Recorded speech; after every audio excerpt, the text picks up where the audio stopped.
Assalamualaikum warahmatullahi wabarakatuh. Halo Sobat Daring kelas 3 belajar online di rumah. Apa kabar hari ini? Alhamdulillah, semoga kita selalu sehat semua ya, dan dalam lindungan Allah Subhanahu wa Ta'ala, Tuhan yang Maha Esa. Amin. Di masa pandemi COVID-19 ini, jangan lupa kita terus menerapkan pola hidup sehat 3M ya. Yang pertama, memakai masker, mencuci tangan, dan menjaga jarak. Sebelum memulai pembelajarannya, marilah kita berdoa menurut agama dan kepercayaan kita masing-masing. Berdoa mulai. Berdoa selesai. Bapak akan menyampaikan tujuan pembelajaran kita kali ini. Yang pertama, siswa dapat menyebutkan jenis permasalahan lingkungan dengan benar. Yang kedua, siswa dapat menyebutkan upaya menyayangi lingkungan dengan tepat. Yang ketiga, siswa dapat mendaur ulang sampah plastik dengan benar. Kalian tahu tidak Sobat Daring, bahwa keselamatan bumi ada di tangan kalian loh. Salah satunya adalah dengan cara menyayangi lingkungan. Alat kebersihan bermanfaat bagi kebersihan lingkungan. Di lingkungan rumah, sekolah, serta sekitar tempat tinggalmu ada banyak barang di sekitarmu yang bisa dimanfaatkan menjadi alat kebersihan untuk melakukan usaha menyayangi lingkungan. Nah, Sobat Daring, permasalahan lingkungan di Indonesia banyak sekali terjadi bencana. Contohnya seperti bencana banjir, longsor, kebakaran hutan, dan lain-lain. Hal ini terjadi karena masalah lingkungan. Masalah lingkungan timbul akibat dari ulah manusia yang tidak menjaga dan menyayangi lingkungan tempat tinggalnya. Contohnya antara lain polusi, perubahan iklim, kelebihan populasi penduduk, pembuangan limbah, penggundulan hutan, dan masih banyak lagi permasalahan lingkungan yang terjadi. Tidak terkecuali di Kota Balikpapan juga mempunyai permasalahan lingkungan, diantaranya yang pertama yaitu banjir. Banjir yang terjadi di Kota Balikpapan disebabkan oleh beberapa penduduk yang tidak bertanggung jawab, sehingga menyebabkan keseimbangan alam dan hutan yang kehilangan fungsinya sebagai penyerap air. Yang kedua, krisis air bersih. Krisis air bersih bukan hanya terjadi di daerah-daerah terpencil yang ada di Indonesia. Di kota besar seperti Kota Balikpapan juga mengalami krisis air bersih atau kekurangan air bersih. Warga Kota Balikpapan bergantung pada suplai air yang berasal dari waduk Tadah Hujan, Waduk Manggar, untuk mengatasi kekurangan atau krisis air bersih. Yang ketiga yaitu tumpahan minyak. Pada tahun 2018 lalu terjadi kebocoran pipa di perairan Kota Balikpapan yang mengakibatkan tumpahnya minyak dan mencemari perairan Kota Balikpapan. Tumpahan minyak tersebut bukan hanya menyebabkan tercemarnya perairan, tetapi juga menimbulkan aroma yang tidak sedap dan mencemari udara Kota Balikpapan. Tumpahan minyak tersebut terjadi akibat dari kelalaian dari manusia sehingga merusak lingkungan hidup. Yang keempat yaitu kerusakan hutan bakau.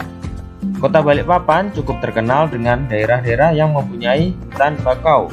Hutan bakau sendiri memiliki fungsi untuk melindungi tanah yang berada di daerah pesisir dari erosi, abrasi, pantai, pencegahan dan penyaringan alami, tempat hidup dan sumber makanan berbagai jenis satwa. Wilayah Teluk Balikpapan yang merupakan lokasi deretan hutan bakau di pesisir barat Kota Balikpapan banyak ditemui sampah plastik dan sampah-sampah lainnya sehingga merusak hutan bakau. Nah, Sobat Daring, bagaimana cara kita mengatasi permasalahan lingkungan seperti yang sudah dijelaskan tadi? Untuk mengatasi permasalahan lingkungan, manusia melakukan berbagai upaya untuk mengurangi permasalahan lingkungan, antara lain yang pertama, menerapkan penggunaan teknologi yang ramah lingkungan pada pengelolaan sumber daya alam. Yang kedua, untuk menghindari terjadinya pencemaran dan kerusakan lingkungan, diperlukan penegak hukum yang adil. Yang ketiga, melakukan pengelolaan daur ulang sampah. Yang keempat, melakukan reboisasi terhadap lahan yang gundul. Yang kelima, mengurangi jumlah kendaraan bermotor sehingga tingkat pencemaran udara berkurang. Nah, Sobat Daring, selanjutnya kita akan membahas upaya menyayangi lingkungan.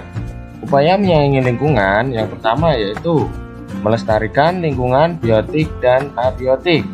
Lingkungan kita terdiri dari komponen abiotik dan biotik. Segala sesuatu yang tak bernyawa seperti tanah, udara, dan air disebut lingkungan abiotik. Sedangkan segala sesuatu yang bernyawa seperti tumbuhan, hewan, manusia, dan mikroorganisme disebut lingkungan biotik. Berikut ini upaya pelestarian lingkungan, yaitu lingkungan abiotik. Yang pertama, melestarikan sumber daya air dengan cara menggalakkan penanaman pohon, menjaga kelestarian hutan, dan tidak boros air. Yang kedua, melestarikan udara bersih dengan cara mengurangi penggunaan kendaraan bermotor pribadi, menanam pohon di sekitar tempat tinggal, dan mengurangi penyebab terjadinya kebakaran hutan.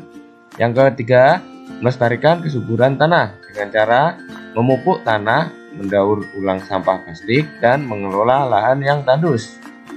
Yang kedua yaitu kita akan membahas cara pelestarian lingkungan biotik, yaitu yang pertama melestarikan hutan dengan cara reboisasi atau penanaman kembali hutan yang gundul, melarang pembabatan hutan secara berlebihan, dan menerapkan sistem tebang pilih dalam penebang pohon.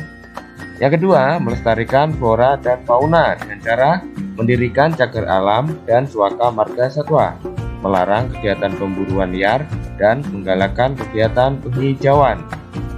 Selanjutnya, kita dapat menciptakan lingkungan yang bersih, indah, aman, dan nyaman. Kita harus menjaga lingkungan tempat tinggal kita dengan cara yang pertama, membiasakan hidup bersih sejak usia dini.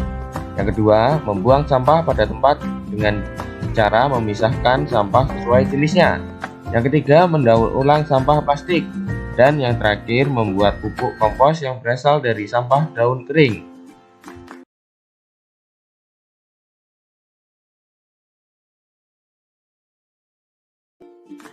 Nah, Sobat Daring, itu tadi pembelajaran yang bisa Bapak sampaikan.